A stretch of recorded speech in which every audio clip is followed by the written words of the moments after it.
Amados irmãos, a paz do Senhor, que alegria estamos juntos.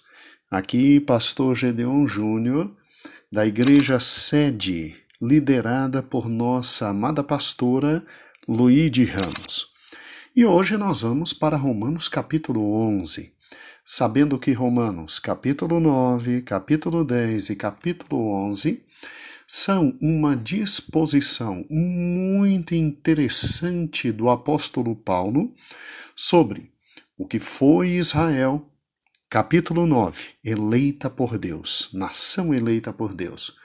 O que hoje é Israel, infelizmente, separado de toda a graça presente por ter rejeitado Cristo, capítulo 10, e o que será Israel. O que será Israel, capítulo 11, com gloriosa manifestação de misericórdia de Deus.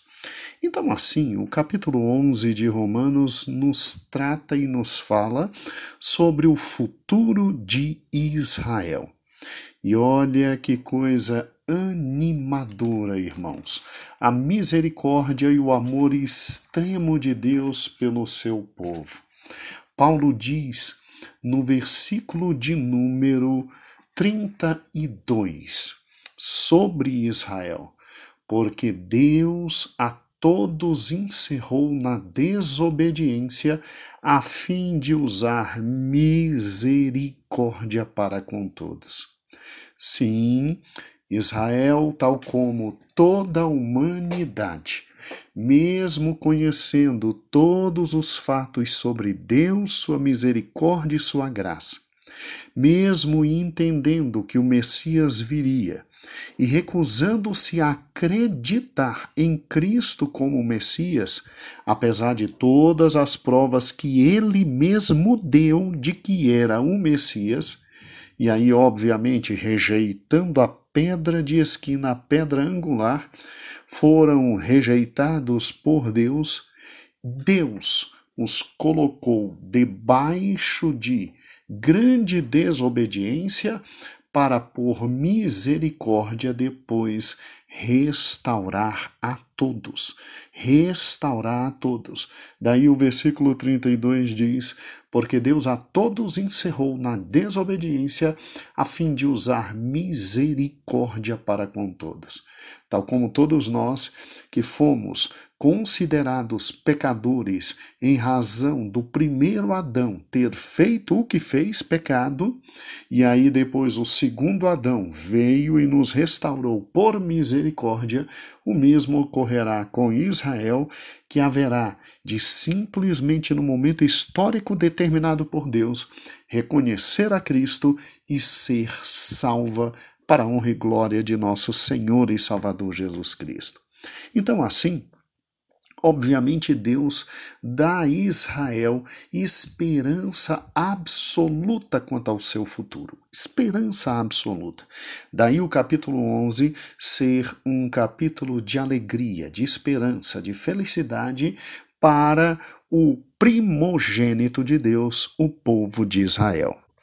Não é à toa que a maioria das Bíblias que tem referências no início de cada capítulo, coloca como título do capítulo 11 o futuro de Israel. O futuro de Israel. Assim, irmãos, há séculos a nação de Israel tem sido motivo de perplexidade para absolutamente muitos. Ela é absolutamente separada, ela é única, ela é especial. Ela é o primogênito de Deus. E Paulo usa então o capítulo 11 todinho para apresentar provas de que Deus não desistiu de Israel e simplesmente há de salvar o seu amado povo, o seu primogênito em matéria de adoção espiritual. Paulo começa no capítulo 11, versículo 1, dizendo assim: portanto, pois, eu indago, terá Deus, porventura, rejeitado o seu povo? Aí ele, Paulo, responde: De maneira alguma, porque eu também sou israelita, da descendência de Abraão, da tribo de Benjamim. Então, a primeira prova de que Deus não rejeitou o seu povo foi Paulo dizendo: eu sou a maior prova disso. Ou seja, se Deus simplesmente salvou alguém como eu, Paulo, Deus também terá misericórdia de um povo inteiro chamado Israel. Em outras palavras, se Deus desprezou o seu povo para sempre, como explicar a conversão do apóstolo Paulo? O fato da conversão ter sido apresentada significativamente no livro de Atos que estudamos, em 3 momentos fundamentais, Atos 9, Atos 22 e Atos 26, de certo já era Deus mostrando por intermédio de Lucas que com certeza repetiria essa história, agora, obviamente, em termos maiores, envolvendo a grande nação de Israel. Ou seja, eu estou defendendo aqui algo absolutamente simples.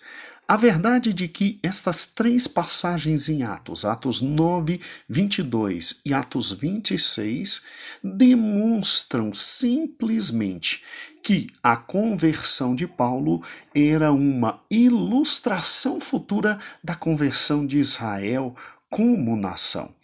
Paulo se refere a si mesmo como nascido fora do tempo. Em 1 Timóteo, capítulo 1 e 16, Paulo afirma que Deus o salvou para que, em mim, o principal dos pecadores, evidenciasse Jesus a sua completa longanimidade e servisse eu de modelo a quantos hão de crer nele para a vida eterna. Assim, os relatos da conversão de Paulo têm simplesmente um dos seus objetivos em nos fazer entender que o Senhor terá misericórdia de Israel. Daí porque defendemos que em Romanos 11 e 1, Paulo cita a si mesmo como evidência de que Deus terá misericórdia do seu povo. Agora, segunda prova que Paulo nos traz nesse capítulo sobre a misericórdia que Deus vai ter com Israel é exatamente a questão do profeta Elias. Estou agora em Romanos 11, do versículo 2 a 10. Ou seja, pense comigo, Israel é a nação eleita de Deus. O Senhor a conheceu de antemão. E o Senhor escolheu Israel para si. A rejeição de Cristo por grande parte de Israel não prova que Deus rejeitou completamente seu povo. Em sua época, lembre-se, Elias pensou que a nação havia se afastado inteiramente de Deus. Pode ler depois. Primeiro livro de Reis, capítulo 19. No entanto, o profeta descobriu que ainda havia um remanescente fiel. 7.000 não haviam se dobrado, e ele pensava que era um único servo fiel. Paulo referiu-se a esse remanescente em Romanos 9 e 27. Romanos 9 e 27. Devemos entender que esse remanescente será salvo pela graça, não pelas obras, como está em Romanos 11, 5 e 6. Daí podemos entender que em Romanos 11, no versículo 4, vem uma pergunta significativa do apóstolo Paulo. Que disse, porém, é a resposta divina: reservei para mim 7.000 homens que não se dobraram perante Baal, 7.000 joelhos. E esta questão é levantada em razão do versículo 3 de Romanos 11. Senhor, mataram os teus profetas, arrasaram os teus altares, e só fiquei eu, e procuram tirar minha vida, assim dizia Elias. Mas no versículo 2 de Romanos 11 diz assim: Deus não rejeitou o seu povo, a quem de antemão conheceu. Ou não sabeis o que a Escritura fala a respeito de Elias? fala a respeito de Elias.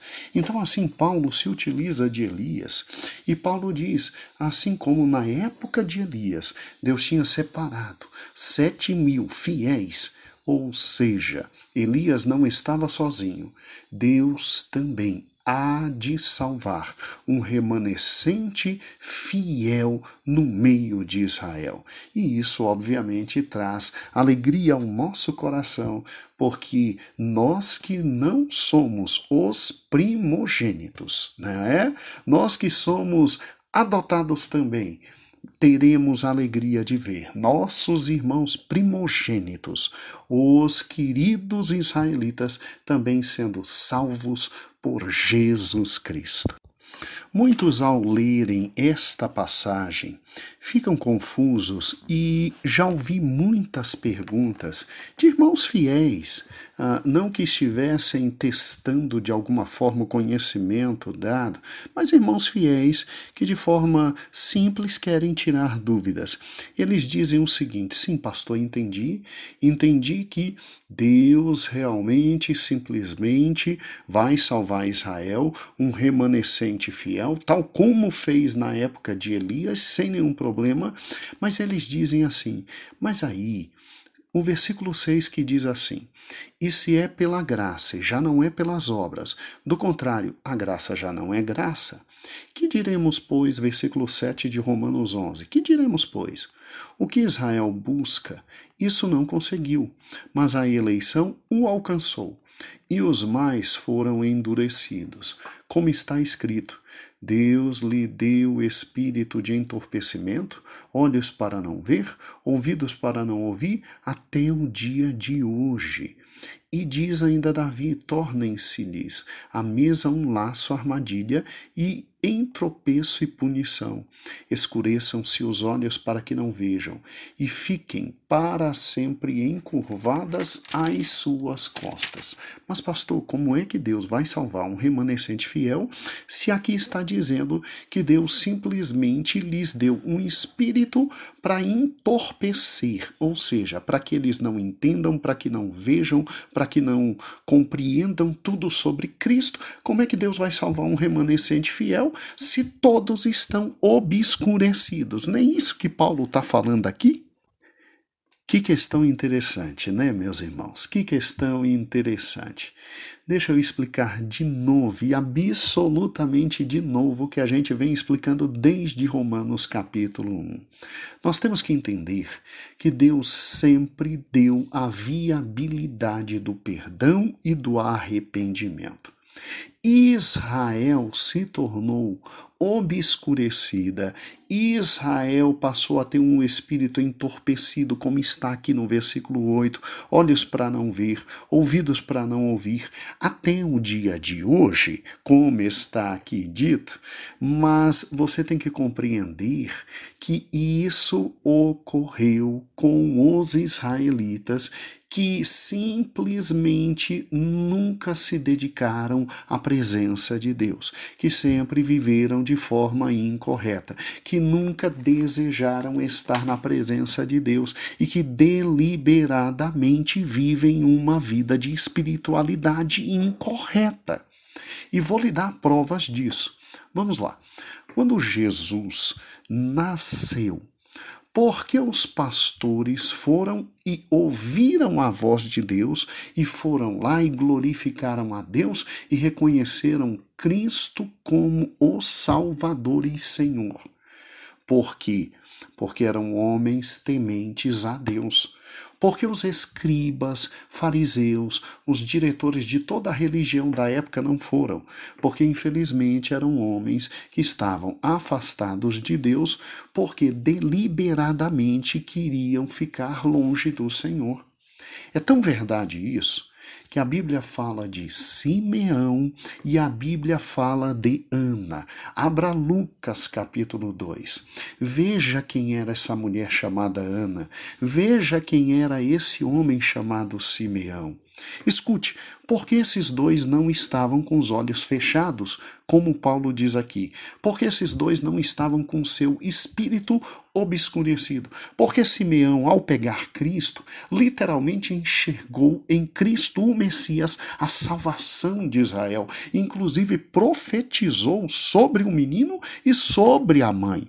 Porque aquela mulher glorificava a Deus por ter encontrado Cristo, por uma razão simples. Entenda que Simeão e que Ana estavam no templo e eram servos fiéis de Deus. Eram homens dedicados a Deus. Era uma mulher dedicada a Deus. Era gente que vivia em corretude de vida. Então você tem que entender que quando Paulo fala que Israel estava entorpecida, não entendia, não discernia, estava arrebentada, longe de Deus, e por isso Deus obscureceu o seu coração e endureceu o seu coração, é em razão de quê? Em razão da deliberada decisão de a maioria do povo viver longe da lei, longe da presença do Senhor, longe dos conhecimentos do Senhor, longe da sinceridade que Deus simplesmente exigia. Agora, entenda o seguinte: aqueles que viviam da forma correta, como Deus simplesmente desejava que vivessem, esses reconheceram o Messias, viveram com o Messias, andaram com o Messias e simplesmente muitos deles ainda se tornaram apóstolos. Então compreenda que o endurecimento do coração, permitido por Deus, foi consequência da vida maligna daqueles que não queriam viver à altura de Deus. Porque quando Cristo veio, aqueles que eram sinceros, israelitas sinceros, homens temente a Deus, todos reconheceram Jesus Cristo como seu Salvador. Agora Deus é tão misericordioso que Romanos 11 nos diz que mesmo estes que simplesmente tiveram o coração endurecido, porque simplesmente se recusaram a aceitar Cristo como Salvador, mesmo tendo toda a sua prova dada pelo próprio Cristo como Salvador, todos ainda terão uma segunda chance. Todos serão objeto da misericórdia de Deus. Deus ainda salvará Israel. Eu não estou dizendo que ele vai salvar o povo daquela época que rejeitou a Cristo, mas eu estou dizendo que mesmo havendo a dureza do coração, Deus dará a Israel uma nova chance de ser salvo. Daí porque a partir do versículo 11 você vê que a rejeição de Israel não é o seu destino final. A partir do versículo 11, o apóstolo Paulo simplesmente diz: Deus terá misericórdia de vocês. Deus terá misericórdia de vocês. E aí Paulo chega a asseverar que a queda de Israel ainda teve um lado muito bom. Porque, veja o versículo 11, porque com a queda de Israel, pela transgressão de Israel, veio salvação para os gentios. Deus nos atingiu a todos. E qual é a consequência? Deus também terá misericórdia de Israel. E o versículo 22 é significativo. Olha o que Paulo diz: considerai, pois, a bondade e a severidade de Deus. Para com os que caíram, a severidade, mas para contigo a bondade de Deus, se nela permaneceres, de outra sorte, ou também tu serás cortado. Eles também, se permanecerem na incredulidade, serão enxertados, pois Deus é poderoso para enxertar de novo. Ou seja, Paulo está dizendo, Deus é tão poderoso que é capaz de trazê-los de volta, mesmo que eles tenham o coração endurecido ou obscurecido em razão de decisão de simplesmente não terem aceitado Jesus como seu único Salvador. E aí Paulo vem com a cartada final que faz com que o nosso coração fique feliz. Eu como filho adotado de Deus, eu que não sou o primogênito é Israel, eu vejo com alegria o fato de saber que meu irmão primogênito Israel será salvo. Olha o que diz o versículo 25 até o versículo 32. Pois não quero, irmãos, que ignoreis este mistério, para que não sejais presumidos em vós mesmos, que veio o endurecimento em parte a Israel, até que haja entrada a plenitude dos gentios. Ou seja, chegará o templo o tempo, após a plenitude dos gentios, que Deus atuará de novo em Israel. E assim, todo Israel será salvo, como está escrito. Virá de Sião o libertador, e ele apresentará a Jacó as impiedades. Esta é a minha aliança com eles, quando eu os tirar dos seus pecados. Quanto ao evangelho, são eles inimigos por vossa causa. Quanto, porém, à eleição, amados por causa dos patriarcas. Porque os dons e a vocação de Deus são irrevogáveis, porque assim como também vós outrora fora desobediente a Deus, mas agora alcançastes misericórdia à vista da desobediência deles, assim também estes agora são desobedientes, para que igualmente alcancem misericórdia à vista do que foi vos concedida, porque Deus a todos encerrou na desobediência, a fim de usar misericórdia para com todos. Que Deus é esse? Que Deus amoroso é esse? Que Deus fantástico é esse? Paulo chega e diz: vocês são provas de que Israel será salvo, porque assim como vocês estavam debaixo da ira de Deus, em razão de simplesmente não servirem a Deus, e por misericórdia Cristo veio e os resgatou, Cristo também fará o mesmo com Israel. E aí termina dizendo: ó profundidade da riqueza, tanto da sabedoria quanto do conhecimento de Deus, quão insondáveis são os seus juízos e quão inescrutáveis os seus caminhos. Quem conheceu a mente do Senhor, ou quem foi conselheiro, ou quem deu primeiro a ele o primeiro conselho para ser restituído, porque dele, por meio dele e para ele são todas as coisas, a ele a glória eternamente. Amém. Glória a Deus. Tem salvação para todos, tem amor para todos, tem vida para todos, tem reino para todos. Cristo amou a todos. O Senhor Jesus foi amoroso ao extremo, e Israel, nosso irmão mais velho, também será salvo. Veremos isso que acontecerá nos estudos do Apocalipse, mas creia, Deus amou o mundo de tal maneira para que todo aquele que nele crer não pereça, mas tenha a vida eterna. E assim como em nós Cristo resgatou-nos e foi amoroso, Deus também será amoroso e resgatará nosso irmão mais velho, nosso irmão primogênito, Israel. Deus abençoe a todos. E veja que Romanos 9, 10 e 11 continua o mesmo Deus, misericordioso, amoroso, a ponto de salvar todos aqueles que crerem em seu Filho Jesus Cristo. Amém e